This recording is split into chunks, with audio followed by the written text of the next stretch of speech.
चलिए देखिए, आज हम लोग सौरमंडल के बारे में पढ़ने वाले हैं। अलग अलग कम चीजें, ठीक है। देखिए अब देखिए सौरमंडल क्या है। सौरमंडल पे एक सौर सूरज का परिवार होता है, सूर्य का, जिसमें ग्रह होते हैं। सूर्य के चक्कर ग्रह लगाते हैं, ग्रह के चक्कर उपग्रह लगाते हैं। उसके बाद धूमकेतु और उल्कापिंड इसी से संबंधित होता है। देखिए अब जो सूर्य है, सूर्य के चक्कर ही सभी ग्रह लगाता है, सूर्य के चारों बगल घूमते हैं। इसका कारण क्या होता है? इसका कारण है कि सौरमंडल का सबसे बड़ा भारी कौन होता है? सूरज होता है। देखिए सौरमंडल के द्रव्यमान का 99.999% अकेले सूर्य होता है। अब बहुत अधिक भारी होता है, इतना द्रव्यमान पूरे सौरमंडल का इतना द्रव्यमान इसके पास अकेले होता है, ठीक है। अब द्रव्यमान अधिक होने के कारण इसमें गुरुत्वाकर्षण अधिक है। और गुरुत्वाकर्षण सूरज के सभी ग्रहों से अधिक है, इससे सभी ग्रह इसका क्या करते हैं? चक्कर लगाते हैं, ठीक है। तो चलिए पहले हम लोग सूर्य को देख लेते हैं कि सूर्य किस चीज का बना हुआ है। एक्चुअली जो सूर्य आपका होता है, सूर्य में आपका हाइड्रोजन और हीलियम का मिश्रण होता है। किसका किसका होता है? सूर्य में हाइड्रोजन होता है और हीलियम होता है, ठीक है। अब देखिए सूर्य में जो हाइड्रोजन होता है वो 71% होता है। सूर्य का 71% भाग किससे बना रहता है? हाइड्रोजन से बना होता है। और इसका 26.5% भाग जो है हीलियम से बना रहता है। और अन्य जो गैसें होती है वो 2.5%। अन्य गैसें कितना परसेंट होता है? 2.5%। इसी से आपका सूर्य बना होता है, ठीक है। अब देखिए सूर्य में ऊर्जा का विशाल ऊर्जा का स्रोत का कारण क्या होता है? तो सूर्य में विशाल ऊर्जा का स्रोत का कारण होता है नाभिकीय संलयन। अब नाभिकीय संलयन क्या होता है? तो हाइड्रोजन का हीलियम में परिवर्तन होते रहता है और सूरज से ऊर्जा निकलते रहता है। इसे कहा जाता है कि हाइड्रोजन का 4 हाइड्रोजन का नाभिक मिल करके आपके एक हीलियम बनाता है, ठीक है। एक हीलियम बनाता है, इसके चलते सूरज से ऊर्जा निकलते रहता है, ठीक है। अब देखिए जिस दिन हाइड्रोजन पूरा हीलियम में बदल जाएगा उस दिन सूरज का ऊर्जा देना समाप्त हो जाएगा, ठीक है। इसलिए सूरज का ऊर्जा देने का एज, इसका सूर्य का एज आका गया है 5 बिलियन वर्ष। कितना का गया है? 5 बिलियन वर्ष, ठीक है। उसी का सूर्य की आयु कितना है? तो 5 बिलियन वर्ष, ठीक है। अब देखिए सूर्य जो हाइड्रोजन और हीलियम का मिश्रण होता है, इसका 1% याद रखिएगा कि सूर्य में हाइड्रोजन 71% होता है, हीलियम 26.5% होता है और अन्य गैसें कितना है? 2.5%। सूर्य में ऊर्जा का स्रोत का कारण क्या है? तो नाभिकीय संलयन, जिसमें हाइड्रोजन का हीलियम में संलयन होता है। 4 हाइड्रोजन मिलकर एक हीलियम परमाणु का निर्माण करता है, ठीक है। इसके सूर्य से ऊर्जा निकलते रहता है। अब देखिए सूर्य जो है सौरमंडल का सबसे बड़ा भाग होता है, इसको सूर्य को तारा भी कहा जाता है, ठीक है। अब देखिए सूर्य के संबंध में और सारा भी जो प्रश्न आता है इसको यहीं पे देख लेंगे। चलिए आगे देखते हैं इसको। पहले इस सभी ग्रह का नाम लिख देखिए सूर्य से दूरी के क्रम में जितने भी सारे ग्रह हैं। देखिए सूर्य के सबसे नजदीक स्थित ग्रह कौन है? ये है बुध है, ठीक है। ये कौन है? शुक्र ग्रह है। ये है पृथ्वी और ये है मंगल। बुध, शुक्र, पृथ्वी, मंगल। इसको कहा जाता है क्षुद्र ग्रह। इसको क्या कहा जाता है? क्षुद्र ग्रह। इसको ग्रह की श्रेणी से हटाया गया है। इसको कहा जाता है बृहस्पति। ये है आपका शनि, ये है आपका अरुण, ये है आपका वरुण, ठीक है। हालांकि इसका अंग्रेजी में भी नाम लिख दीजिएगा, कहीं कहीं आ जाता है। देखिए तो बुध को क्या कहा जाता है? मार्स, इसको वेनस, इसको अर्थ, इसको क्या बोला जाता है? मंगल को मार्स बोला जाता है, इसको शायद मरकरी बोला जाता है, सॉरी। इसको जुपिटर बोला जाता है, इसको स्टेरन बोला जाता है, इसको यूरेनस बोला जाता है, इसको नेपच्यून बोला जाता है, ठीक है। अब देखिए जो सूर्य है, सूर्य तो पूछता है कि सूर्य अपने पथ पर किस तरह घूमता है? तो सूर्य अपने पथ पर पूरब से पश्चिम घूमता है, लेकिन पृथ्वी अपने पथ पर कैसे घूमती है? पूर्व की तरफ, पश्चिम से पूरब की तरफ। उसके बाद अलग में जो आपका शुक्र है ये भी सूरज की तरफ घूमता है, इधर अरुण भी सूरज की तरफ घूमता है, यानी पूरब से पश्चिम की तरफ, ठीक है। अब देखिए सूर्य से और सारा जो क्वेश्चन आता है इसको देख लेते हैं। देखिए सूर्य है, ठीक है। तो सूर्य जो है, सूर्य का चक्कर सब ग्रह लगाते हैं, जैसे सूर्य का चक्कर अपने आप पे पृथ्वी भी लगाती है, ठीक है। और अन्य सभी ग्रह भी लगाते हैं। अब देखिए सूर्य का सबसे कम दिन में चक्कर कौन सा लगाता है? बुध लगाता है। कितना दिन में लगाता है? तो 88 दिन में। अब देखिए बुध से जितना भी क्वेश्चन आता है इसको याद रखिएगा। सूर्य का सबसे नजदीक ग्रह, सूर्य का सबसे नजदीक ग्रह कौन सा है? तो सूर्य का सबसे नजदीक ग्रह आपका है बुध है, ठीक है। पूछेगा बिना उपग्रह वाला ग्रह कौन कौन है? तो बुध और शुक्र दोनों। बिना उपग्रह वाला ग्रह कौन है? तो आपका बुध ही है। पूछेगा सबसे हल्का ग्रह कौन सा है? तो बुध है सबसे हल्का। सबसे पूछेगा हल्का ग्रह कौन है? सबसे हल्का ग्रह तो ये भी आपका बुध है। पूछेगा बुध सूर्य का चक्कर कितना दिन में लगाता है? तो चक्कर ही लगाता है आपका कितना दिन में? तो चक्कर आपका 88 दिन में लगाता है। उसके बाद बुध से सारा क्वेश्चन आता है, याद रखिए। पूछेगा आपका बुध का तापांतर पूछेगा सबसे अधिक तापांतर किस ग्रह का होता है। तापांतर मतलब ताप में अंतर, तो सबसे अधिक तापांतर बुध का होता है। मतलब देखिए इसका जो आपका बुध ग्रह का जो टेम्परेचर है, इसका ताप रात में लगभग -150 डिग्री सेल्सियस चल जाता है, ठीक है। और दिन के समय इसका तापमान प्लस में 450 डिग्री सेल्सियस से अधिक हो जाता है। अब देखिए इसका तापमान दिन में 450 डिग्री सेल्सियस हो रहता है, रात में -150 डिग्री सेल्सियस, कहीं इसको 127 भी लिखता है, कितना रहता है। इसमें ताप में अंतर कितना हो गया 600 डिग्री सेल्सियस का। तो पूछेगा किस ग्रह का सबसे अधिक तापांतर होता है, तो सबसे अधिक तापांतर होता है बुध ग्रह का। कितना होता है, तो बुध का तापांतर होता है 600 डिग्री सेल्सियस। बुध का तापांतर कितना है 600 डिग्री सेल्सियस, ठीक है। आगे चलिए देखते हैं इसके बाद शुक्र को, इसको मिटाते हैं, आप लोग लिख लीजिएगा। अब शुक्र ग्रह को देखिए, शुक्र से भी बहुत सारा क्वेश्चन आता है, ठीक है। अब पूछेगा कि शुक्र जो है, शुक्र को पूछेगा कि सबसे चमकीला ग्रह कौन है, सबसे चमकीला। देखिए पूछेगा सबसे चमकीला ग्रह कौन सा है, ठीक है। सबसे चमकीला, तो सबसे चमकीला आपका कौन है, शुक्र है। पूछेगा आप देखिए चमकीला पूछेगा तो शुक्र है। सबसे गर्म ग्रह पूछेगा कौन है, सबसे गर्म, तो सबसे गर्म ग्रह भी आपका शुक्र ही है। अब देखिए कई बार इसको लोग बुध कहते हैं, क्या है कि सूर्य के सबसे नजदीक है तो सबसे गर्म ही होगा, नहीं, सबसे गर्म ग्रह शुक्र है। अब ये क्यों गर्म है, देखिए तो कार्बन डाइऑक्साइड एक गर्म ग्रह होता है, शुक्र पर 98% केवल कार्बन डाइऑक्साइड है, ठीक है, इसीलिए सबसे गर्म ग्रह कौन है, शुक्र है। इसके बाद और याद रखिए कि शुक्र जो है पृथ्वी जैसा आकार और द्रव्यमान में कौन सा ग्रह दिखाई देता है, शुक्र। पृथ्वी का जुड़वा बहन किसको कहा जाता है, शुक्र ग्रह। पृथ्वी का भगिनी, सांझ का तारा या भोर का तारा, इवनिंग स्टार, मॉर्निंग स्टार, सब किसको कहा जाता है, तो सब शुक्र को कहा जाता है। इसके बाद इसके अलावा पूछेगा कि शुक्र जो है इस सूर्य का चक्कर कितना दिन में लगाता है, तो शुक्र जो है आपका सूर्य का चक्कर 225 दिन से लेकर के 227 दिन में लगाता है, ठीक है। कहीं 224 भी देता है, आप लोग याद रखिएगा, इतना आपके पास में ऑप्शन नहीं आएगा। तो शुक्र सूर्य का चक्कर कितना दिन में लगाएगा, 225 से 227 दिन में, ठीक है। इससे और क्या याद रखना है कि सबसे गर्म ग्रह, सबसे चमकीला ग्रह, पृथ्वी का सबसे नजदीक ग्रह, सांझ का तारा, भोर का तारा यानी इवनिंग स्टार, मॉर्निंग स्टार, ठीक है, ये सब किसको कहा जाता है, शुक्र को। इससे और क्या याद रखिएगा कि देखिए सभी जो शुक्र है, शुक्र पर जो सूर्योदय होता है वो पश्चिम दिशा में होता है। शुक्र पर सूर्योदय किस दिशा में होता है, पश्चिम दिशा में है, और यह पूरब से पश्चिम की तरफ इस पर चक्कर लगाता है। बाकी सब ग्रह कैसे लगाता है, ये सब दो है चाहिए, इसको छोड़ के ये सब लगाता है पूरा पश्चिम से पूरब की तरफ, लेकिन शुक्र जो आपका लगाता है पूरब से पश्चिम की तरफ चक्कर लगाता है, ठीक है। चलिए इसके बाद पृथ्वी को देखते हैं, पृथ्वी को देख लेते हैं, ठीक है। अब देखिए जो पृथ्वी है, इस पृथ्वी पर चूंकि हम लोग हैं तो इसको थोड़ा सा और अच्छा से देखेंगे इसको, ठीक है। अब देखिए सूर्य जो है, ठीक है, तो सूर्य का चक्कर ही पृथ्वी लगाती है अपने पथ पर, ठीक है। पृथ्वी सूर्य का चक्कर लगाती है, ठीक है, तो कितना दिन में लगाती है, तो इसका एक्यूरेट होता है 365 दिन 5 घंटा 48 मिनट और 46 सेकंड। सूर्य का एक चक्कर पूरा करने में पृथ्वी का कितना दिन लगता है, तो 365 दिन 5 घंटा 48 मिनट 46 सेकंड। इसका यही परिक्रमण काल होता है, परिभ्रमण का। लेकिन सूर्य जो पृथ्वी है अपने अक्ष पर कितना देर में घूमती है, तो 24 घंटा। अपने अक्ष पर पृथ्वी को घूमने में कितना समय लगता है, पृथ्वी का घूर्णन काल कितना होता है, तो पृथ्वी का घूर्णन काल होता है 23 घंटा 56 मिनट। एक्यूरेट जिसको 24 घंटा माना जाता है यानी अपने अक्ष पर घूमने में। लेकिन सूर्य के एक चक्कर घूमने में कितना समय लगता है, तो 365 दिन 5 घंटा 48 मिनट 46 सेकंड, ठीक है। अब देखिए सूर्य का चक्कर लगाती है पृथ्वी, तो उस समय में देखिए जैसे ये सूर्य है। अब सूर्य के थोड़ा सा ताप के बारे में देख लेते हैं, उसके बाद उसको देखेंगे। अब सूर्य है, ठीक है, तो सूर्य से अब सूर्य में सभी जगह पर एक समान ताप नहीं रहता है, ठीक है। देखिए अब जैसे पूछेगा कि सूर्य के केंद्र का तापमान कितना रहता है, सूर्य के केंद्र में, तो सूर्य के केंद्र में तापमान रहता है 15 मिलियन डिग्री सेल्सियस।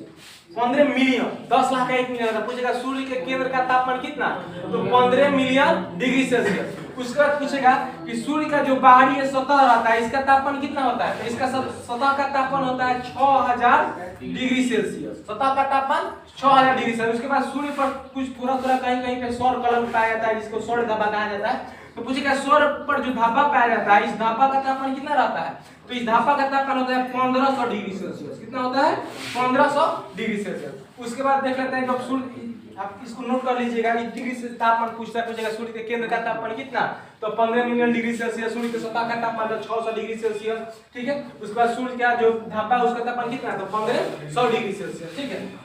अब देखिए सूर्य जो है, सूर्य का चक्कर कौन लगाता है, तो सूर्य का चक्कर पृथ्वी भी लगाती है। तो इस क्रम में थोड़ा सा इसको देखते हैं। सूर्य हो गया, ये अपने पथ पर पृथ्वी चक्कर लगाती है, ठीक है। तो देखिए अब जब पृथ्वी आपका एक चक्कर इसका पूरा करने में कितना समय लगता है बेटा, 365 दिन 5 घंटा 48 मिनट 46 सेकंड, ठीक है।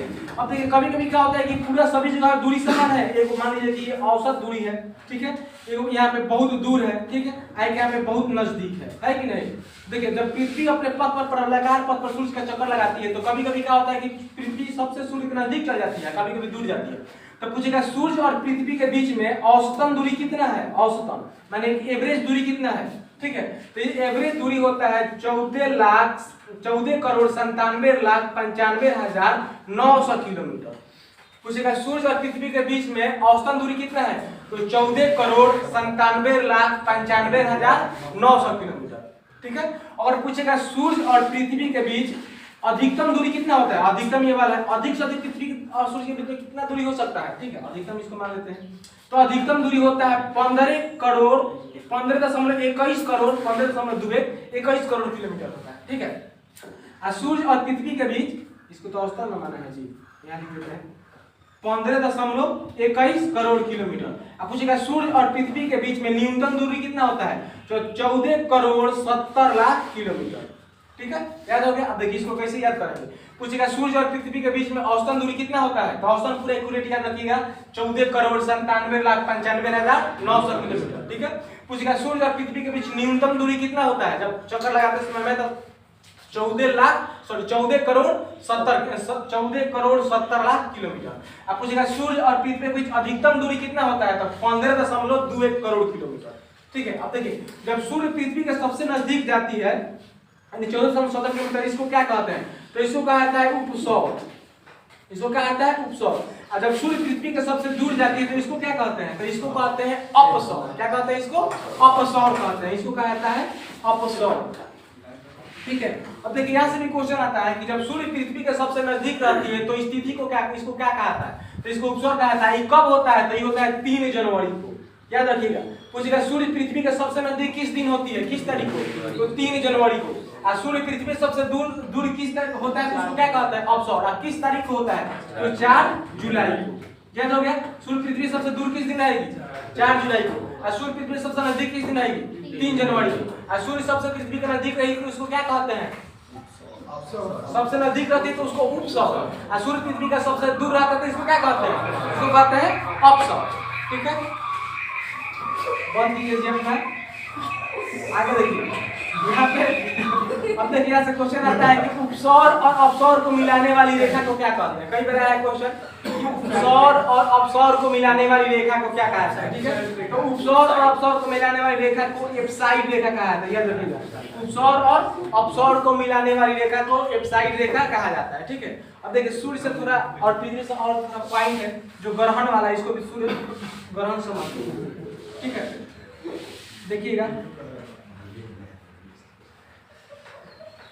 देखिए अब देखिए सूर्य का चक्कर पृथ्वी लगाती है। देखिए इसमें कभी कभी क्या होता है कि बीच में चंद्रमा आ जाता है, तो जब बीच में चंद्रमा आता है ना, बीच में चंद्रमा आता है तो इसी समय में सूर्य ग्रहण लगा। देखिए अब सूर्य का चक्कर सूरज जो क्या करता है, सूरज का चक्कर पृथ्वी लगाती है और पृथ्वी का चक्कर चंद्रमा लगाता है।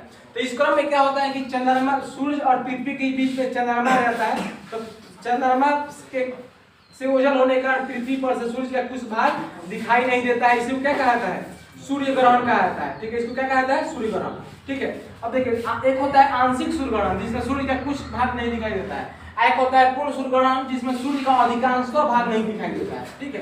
तो याद रखिएगा, पूछेगा सूर्य ग्रहण अधिक से अधिक कितने समय का होता है, तो अधिक से अधिक सूर्य ग्रहण 8 मिनट का हो सकता है, इससे अधिक नहीं। कितना समय के बाद दोनों अपना में आगे पीछे बढ़ जाता है, ठीक है। और इसके बाद क्वेश्चन आता है कि सूर्य ग्रहण के समय सूर्य का कौन सा भाग दिखाई देता है, ठीक है। तो सूर्य ग्रहण के समय सूर्य का किरीट या कोरोना भाग दिखाई देता है, ठीक है।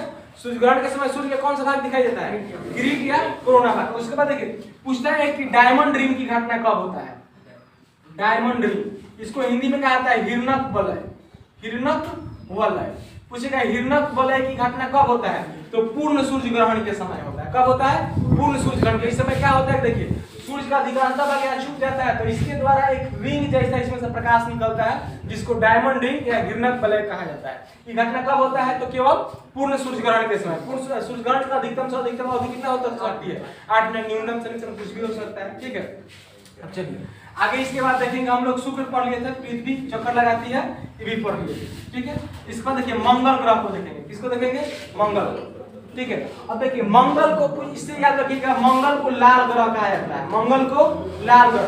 पूछेगा किसको लाल ग्रह कहा जाता है, मंगल को कहा जाता है, ठीक है। उसका पूछेगा कि मंगल जो है इस पर जीवन संभव हो सकता है, जीवन संभव हो सकता है, है नहीं संभव हो सकता है, ठीक है। और उसके बाद पूछेगा कि मंगल जो है सूर्य का चक्कर कितना दिन में लगाता है, तो मंगल सूर्य का चक्कर लगाने में 687 दिन लगभग समय लेता है। मंगल सूर्य का चक्कर लगाने में कितना लेता है, 687 दिन लेता है, ठीक है। अब देखिए चार गो ग्रह हो गया, इन चारों ग्रहों को सामूहिक रूप से क्या कहा जाता है, तो इन चारों ग्रहों को सामूहिक रूप से पार्थिव ग्रह या आंतरिक ग्रह कहा जाता है। क्या कहता है, पार्थिव ग्रह या आंतरिक ग्रह, आंतरिक ग्रह या आंतरिक ग्रह, या इनको पृथ्वी ग्रह भी कहा जाता है, क्योंकि इसमें पृथ्वी आकार में सबसे बड़ी दिखाई देती है, ठीक है। उसके बाद ये क्षुद्र ग्रह है, ठीक है। क्षुद्र ग्रह क्या होता है, बहुत सारा उल्काओं का पत्थरों का समूह होता है, इसको अब पहले ग्रह था, इसको ग्रह की श्रेणी में सब हटा दिया गया है, ठीक है। इसके बाद देखिए बृहस्पति, इसके बाद है बृहस्पति। अब देखिए बृहस्पति से याद रखिए, पूछेगा सबसे बड़ा एवं भारी ग्रह वर्तमान में कौन है, तो सबसे बड़ा एवं भारी ग्रह है बृहस्पति। पूछेगा किस ग्रह को पीला ग्रह कहा जाता है, बृहस्पति को कहा जाता है। किस ग्रह को पीला ग्रह कहा जाता है, बृहस्पति। अब देखिए इस चार ग्रह को आंतरिक ग्रह है, आंतरिक ग्रह या क्या पार्थिव ग्रह कहा जाता है, या पृथ्वी ग्रह। इन चारों को कहा जाता है बाह्य ग्रह, इसको क्या कहा जाता है, इन चारों को कहा जाता है बाह्य ग्रह, ठीक है। और एक याद रखिए क्वेश्चन यहाँ से पूछता है कि इन सभी ग्रहों में इस चारों ग्रह किस रूप में है, तो ये ठोस के रूप में है, दे देगा आपका पूछेगा इंग्लिश में कौन सा ग्रह ठोस के रूप में है, तो ये चारों ग्रह किसके रूप में है, ठोस के रूप में है। अब बाकी जो चारों ग्रह है ये गैस या द्रव को जलवाष्प के रूप में है, गैस या जलवाष्प के रूप में है, ठीक है, ये ठोस के रूप में नहीं है, ठीक है। चलिए बृहस्पति को पढ़ रहे थे। अब देखिए बृहस्पति से याद रखिएगा कि इसको पीला ग्रह कहा जाता है। क्या कहा जाता है, पीला ग्रह, सबसे बड़ा एवं भारी ग्रह, सबसे बड़ा एवं भारी ग्रह, ठीक है। उसके बाद पूछेगा कि इसका उपग्रह की संख्या क्या है, 67 गो। सबसे अधिक पहले इसका उपग्रह था, लेकिन सबसे अधिक उपग्रह शनि का हो गया है, ठीक है, 67 गो। पूछेगा बृहस्पति का सबसे बड़ा उपग्रह कौन है, तो बृहस्पति का सबसे बड़ा उपग्रह है गैनीमेड। बृहस्पति का सबसे बड़ा उपग्रह कौन है, गैनीमेड है। इसका नाम देखिए, पूछेगा किस ग्रह का उपग्रह नहीं है, यहाँ पे छोड़े थे, तो बुध और शुक्र ये दो ग्रह का उपग्रह नहीं है। अब पूछेगा पृथ्वी के एकमात्र प्राकृतिक उपग्रह कौन है, तो पृथ्वी के एकमात्र उपग्रह है चंद्रमा। कौन है, चंद्रमा। आप पूछेगा मंगल के कई गो उपग्रह है, तो मंगल का 2 गो उपग्रह है, कौन कौन, तो फाबोस और डिमोस। पूछेगा फाबोस और डिमोस किसका उपग्रह है, तो मंगल का। मंगल का 2 गो पृथ्वी का, 1 गो मात्र चंद्रमा, और शुक्र और बुध के एक भी उपग्रह नहीं है। बृहस्पति का अभी तक वर्तमान ग्रह की संख्या क्या है, उपग्रह का 67, जिसमें सबसे बड़ा उपग्रह कौन है, गैनीमेड। गैनीमेड है, इसको पीला ग्रह कहा जाता है, ये सबसे बड़ा एवं भारी ग्रह है, ठीक है। ये अब देखिए पूछता है कि बृहस्पति जो है सूर्य का चक्कर लगाने में कितना समय लगता है, मतलब बृहस्पति एक बार सूर्य का चक्कर लगाएगा, इसमें कितना समय लगेगा, तो बृहस्पति को चक्कर लगाने में लगता है 12 वर्ष। बृहस्पति को सूर्य का चक्कर लगाने में कितना समय लगता है, तो 12 वर्ष का समय लगता है, ठीक है। चलिए आगे इसके बाद देखते हैं शनि। अब देखिए शनि से याद रखिए क्वेश्चन पूछेगा सबसे अधिक, किससे ज्यादा क्वेश्चन आता है, सबसे अधिक उपग्रह वाला ग्रह कौन है, तो सबसे अधिक उपग्रह वाला ग्रह कौन है, शनि है। इसकी ग्रह की संख्या, उपग्रह की संख्या कितना है, तो शनि के टोटल अभी वर्तमान में 82 उपग्रह है। कितना उपग्रह है, इसका 82 को उपग्रह है, ठीक है। अब देखिए इसमें दूसरा नंबर पे ही आता है। उसके बाद है आपका अरुण। अब देखिए पूछता है कि शनि कितने वर्ष में सूर्य का चक्कर लगाता है, तो शनि को सूर्य का चक्कर लगाने में लगभग 29.8 वर्ष लगता है। पूछेगा शनि सूर्य का एक चक्कर लगाने में कितना समय लेता है, तो 29.8 वर्ष, ठीक है। चलिए इसके बाद ज्यादा हम लंबा नहीं करेंगे, अरुण को देखते हैं, ठीक है। अरुण को देखिए, इसको यूरिया रखेगा, यूरेनस, कई बार उसको इंग्लिश में ज्यादा रहता है, यूरेनस है, इसको नेपच्यून, ठीक है। अब देखिए अरुण जो है, अरुण आप वरुण को सहोदर भाई के नाम से जाना जाता है। पूछे कौन सा 2 ग्रह को सहोदर भाई कहा जाता है, तो अरुण और वरुण को, ठीक है। अब पूछेगा अरुण सूर्य का एक चक्कर लगाने में कितना समय लगता है, तो 84 वर्ष। कितना दिन में लगाता है, 84 वर्ष में लगाता है। उसके बाद सबसे बाहर जो ग्रह है वरुण है। ये पूछेगा वरुण है, ये अरुण वरुण सहोदर, वरुण सूर्य का एक चक्कर लगाने में कितना समय लगता है, तो 165 वर्ष। एक चक्कर अपने पूरा चक्कर लगाने में, मतलब सूर्य का एक चक्कर पूरा करने में वरुण को कितना समय लग जाएगा, तो 165 वर्ष, ठीक है। उसके बाद कई बार क्वेश्चन आता है, इसमें से देगा आपको 8 ग्रह में से, और उसके बाद पूछेगा कि कौन सा ग्रह सूर्य का सबसे कम समय में परिक्रमा कर देगा, मैंने कम समय में चक्कर लगाता है। तो बुध, अब देखिए जो सबसे नजदीक है सबसे ज्यादा समय में चक्कर लगाएगा, सबसे कम समय में लगेगा, और जो सबसे दूर है उसको सबसे अधिक समय लगेगा। तो पूछेगा सबसे अधिक समय कौन सा लेता है, तो वरुण। ताकि जबकि सबसे कम समय में कौन ग्रह लगाता है, तो बुध लगाता है, ठीक है। अब देखिए इसके बाद यहाँ पे इसको देख लीजिएगा, प्लूटो, ठीक है। प्लूटो भी एक ग्रह था लेकिन अभी ग्रह नहीं है। प्लूटो को क्या किया गया कि 2006 में इसको ग्रह की श्रेणी से हटा दिया गया, ठीक है। अब पूछेगा कि प्लूटो को ग्रह की श्रेणी से कब हटा दिया गया, 2006 में। पहले प्लूटो को ग्रह का संज्ञा था लेकिन हटा दिया। अब क्या हटा दिया गया, तो देखिए जब ग्रहों की गति का नियम कौन दिया है, केपलर महोदय जो ग्रह की गति का नियम दिए थे उस नियम का ये प्लूटो ग्रह पालन नहीं कर रहा था, इसलिए इसको क्या कर दिया गया, ग्रह की श्रेणी से हटा दिया गया, ठीक है। और सारा भी सौरमंडल से बहुत सारा क्वेश्चन आता है, याद रखिए प्लूटो की ग्रह की श्रेणी से कब हटाया गया, 2006 में। तो इसलिए अब ग्रहों की संख्या 9 से घटकर कितना हो गया, 8 हो गया, ठीक है। अब कई बार पूछता है कि चंद्रमा है पृथ्वी का एकमात्र प्राकृतिक उपग्रह कौन है, चंद्रमा है, ठीक है। अब देखिए चंद्रमा पृथ्वी का एक चक्कर लगाने में कितना दिन लगता है, 27 दिन 8 घंटा, जिसको लगभग 27.5 दिन माना जाता है, ठीक है, जिसको एक चंद्रमास भी कहा जाता है। अब देखिए एक क्वेश्चन आता है यहाँ से कि शांत घाटी कहाँ स्थित है, शांत घाटी, शांत घाटी इसको इंग्लिश में कहा जाता है सी ऑफ ट्रैंक्विलिटी। क्या कहता है, सी ऑफ ट्रैंक्विलिटी। पूछेगा सी ऑफ ट्रैंक्विलिटी कहाँ स्थित है, तो ये चंद्रमा पर स्थित है। कहाँ सी ऑफ ट्रैंक्विलिटी, चंद्रमा। एक्चुअली जो शांत घाटी है ना, ये जो आपका धूल है, धूल का बहुत बड़ा समूह है, वो कहाँ स्थित है, चंद्रमा पर, इसलिए उसको शांत सागर या शांत घाटी कहा था, सागर भी कहा था उसको, सी ऑफ ट्रैंक्विलिटी। कई बार पूछता है सी ऑफ ट्रैंक्विलिटी कहाँ है, चंद्रमा पर स्थित है, ठीक है। अब देखिए यहाँ से और क्वेश्चन आता है, जैसे कि मान लीजिए कि जो सौर मंडल जो है, तो सौर मंडल का सबसे सूर्य का सबसे नजदीक ग्रह कौन सा है, जो सौर मंडल में सूर्य का सबसे नजदीक ग्रह कौन सा है, बुध है। अब पूछेगा कि पृथ्वी का सबसे नजदीक ग्रह कौन सा है, तो पृथ्वी का सबसे नजदीक शुक्र है, उसके बाद जाके कौन है, मंगल है, ठीक है। उसके बाद पूछेगा कि सूर्य पृथ्वी के सबसे नजदीक तारा कौन है, ठीक है। शुक्र तो तारा नहीं है, देखिए सूर्य भी एक तारा है, ठीक है। तो पृथ्वी का सबसे नजदीक तारा कौन है, सूर्य। लेकिन सूर्य से नहीं पूछता है, पूछता है कि पृथ्वी का सबसे नजदीक दूसरा तारा कौन है। माने एक तो सूर्य पृथ्वी के सबसे नजदीक है, क्या सूर्य भी तारा है, लेकिन दूसरा नंबर पर पूछता है कि सूर्य पृथ्वी के सबसे नजदीक दूसरा तारा कौन है, तो उसका नाम है प्रोक्सिमा सेंचुरी। याद रखिएगा, पृथ्वी का दूसरा सबसे नजदीक तारा है प्रोक्सिमा सेंचुरी, ठीक है। प्रोक्सिमा सेंचुरी पृथ्वी का दूसरा सबसे नजदीक तारा है।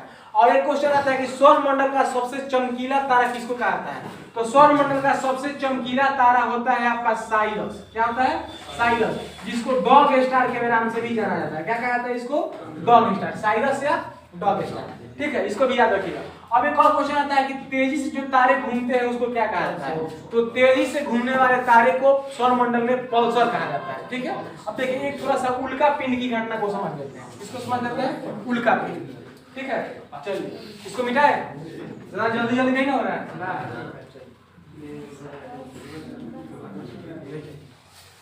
उल्का पिंड, अब देखिए उल्का पिंड कई बार आप लोगों को जब वायुमंडल पढ़ाया होगा तो कुछ बताया होगा कि उल्का पिंड की घटना कहाँ होता है, तो मंडल, ठीक है। अब कई बार देखें जैसे मान लीजिए कि सूर्य है, ठीक है, तो सूर्य के समय उल्काओं से बहुत सारा लगता है, उल्काओं से बहुत बड़ा पत्थरों का समूह टूटता हुआ आता है, प्रतीत होता है, ठीक है। अब पृथ्वी इसका चक्कर लगाती है तो टूटता हुआ आता प्रतीत होता है। तो क्या होता है कि पृथ्वी के समीप में आते आते पृथ्वी के वायुमंडल में घर्षण के कारण जो पहाड़ पत्थरों का समूह होता है वो जल जाता है, ठीक है। जल जाता है तो वो प्रतीत होता है। इस घटना को क्या कहा जाता है, इस घटना को कहा जाता है उल्का पिंड। क्या कहा जाता है, उल्का पिंड। अब पूछता है कि उल्का पिंड किस मंडल में होता है, तो उसका घटना पृथ्वी के मध्य मंडल में होता है, जिसमें वो जल जाता है और उसका अधिकांश भाग दिखाई नहीं देता है, मध्य मंडल में होता है। इसको याद रखिएगा, ठीक है। अब देखिए तारा जो होता है, तारा किसका समूह होता है, तो तारा भी एक प्रकार का गैसों से बना होता है, ठीक है। तारा किससे बने होते हैं, गैस से, ठीक है।